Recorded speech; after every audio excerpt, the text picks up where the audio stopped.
Now, Formula One is back after its summer break, which means Craig Slater returns to our screens. And here he is. Craig, I think it's you anyway. Where are you, Craig?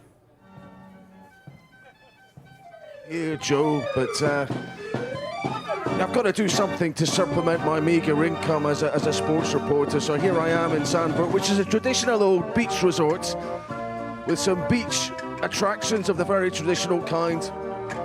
And if you just come round to the back of this particular one, you can see that I'm hard at work setting the wheels in motion. Of course, the wheels haven't turned yet on track, but the big question here today is, after the news conference, when will the music stop for Max Verstappen? Because interestingly, Anthony Davidson, today he has said he is nearer the beginning of his career, or near the end of his career, than the beginning of his career. He's past the halfway point on 200 Grand Prix. What do you make of that? And does it mean he's likely for a move away from Red Bull sooner rather than later? I can't get over that, Craig. The timing. Yeah, life's about timing, isn't it? And, speaking of timing, Max Verstappen, how long has he got left in Formula One? Like you say, he says he's not going to do another 200. But yeah, by that time, you say he's 10 years into his Formula One career now. Another 10, he'll be closer to 40, just 2 years away. So yeah, it's rare to see drivers race up into their 40s. So maybe it's not such an out there comment.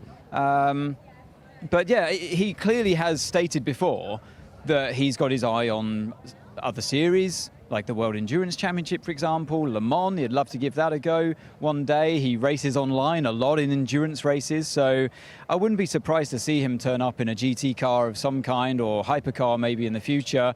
Maybe that's going to be here sooner than we think. Yeah, but we do think he's probably going to drive for another F1 team before he finishes. Mercedes is the one he's been consistently linked with, but I think the consensus is that won't be next year, Anthony. It's looking like Kimi Antonelli. The team not saying anything official yet, but that sounds like it.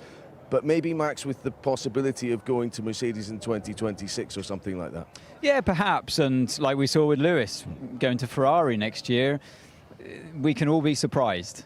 We think that Max will be at Red Bull forever. He said once before, this is where I want to end my career, but you never know in this game, you know, and drivers suddenly have an inkling of where they feel the performance is going to come in the future, and you can make a quick decision. But for now, at least, he is contracted at Red Bull for the near future anyway. Okay. Listen, I'm going to send the cameraman Rob over there to see Oscar Piastri and Lando Norris, who look like they're having some of those lovely Struth waffles or whatever, the lovely toffee-flavoured pancakes you have with your coffee over here. They're the big challengers, I think, potentially to Verstappen winning this race again. But before we leave you, I want to talk about the banking on this track.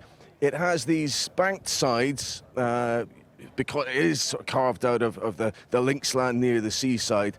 Now, it's a curious thing why it exists. I guess it exists to allow the cars to go quicker, to have that DRS overtaking zone extended.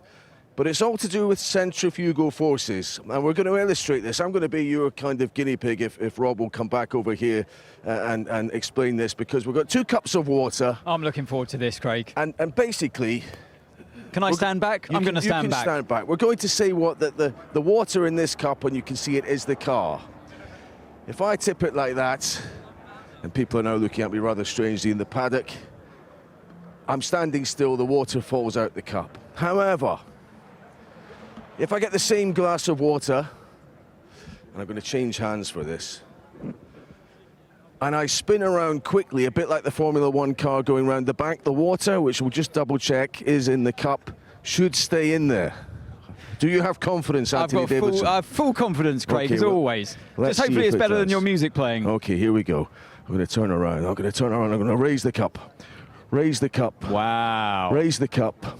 Keep turning, keep turning, keep turning. I'm getting dizzy. Whoa. But you can see that the water is still in the cup. And that is how it works. That is beautifully explained, Craig. There's a physics lesson for everyone. And like you say, that's why they created banking on this circuit, to help push the car into the ground, to allow them to go through that DRS zone, the drag reduction system on the car. When that slot gap on the rear wing opens, you lose around 20% of your grip. So without the banking, the cars would spin out. So they needed to create that centrifugal force, that vertical G going through the driver's body, pushing you into the seat of the car, and therefore the car onto the track as well, to give it more grip.